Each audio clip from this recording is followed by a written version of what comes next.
ASHWAG is another entity. It's a quasi-government organization.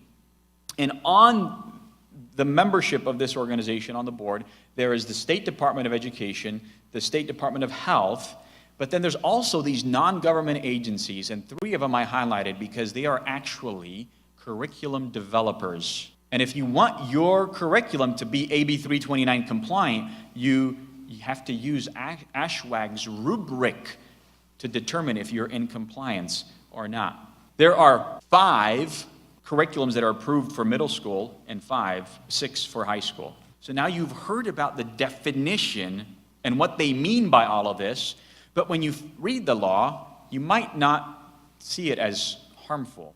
So the law goes like this. We want to protect their sexual and reproductive health. Reproductive health means abortion. We want them to have healthy attitudes toward gender and sexual orientation. Sexuality as a normal part of human development. Sexuality. Remember the definition of sexuality? Integrated, comprehensive, accurate, and unbiased. Next is 51931 talks about definitions. And these are 4 really important definitions. And one that I wanted to show you is the medically accurate definition, because it says verified or supported by research conducted in compliance with scientific methods and recognized as accurate and objective by professional organizations. And guess which professional organizations they choose to quote?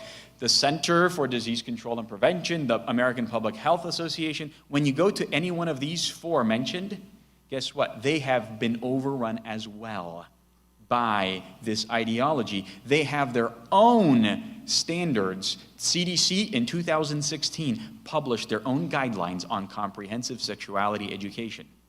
So they've went and they've infiltrated every one of these major organizations, and now they just reference each other as, oh, well, these are the experts.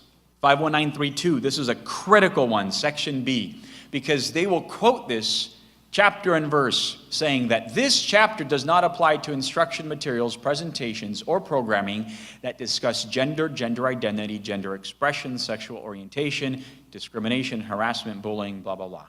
They're using this and they're saying you can't opt out your child out of CSE. You can't opt out. That's a lie. You are able to opt out, but they're using this. Secondly, what this does mean is that when you discuss SOGI in the context of, read that last line, human reproductive organs. When you discuss SOGI in the context of human reproductive organs, you as a parent can opt out your children.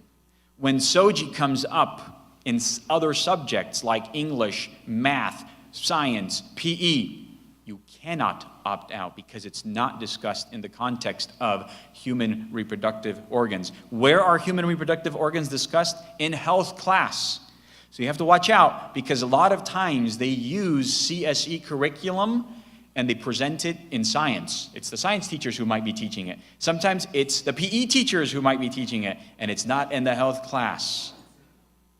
Very deceiving. All right, criteria. Look down on the 4th one. It must affirmatively recognize different sexual orientations. Affirmatively recognized. The law says, I cannot mention certain truths like the AIDS epidemic going on in the homosexual population. Well, we can't say that. That is not affirmatively recognizing their sexual orientation. But it's truth. It's fact. It's a statistic that even the CDC historically has placed on their website. Look at that last one, negotiation and refusal skills. You know that in the state of California, a minor, which is defined as anyone under the age of 18, is not allowed to have sex?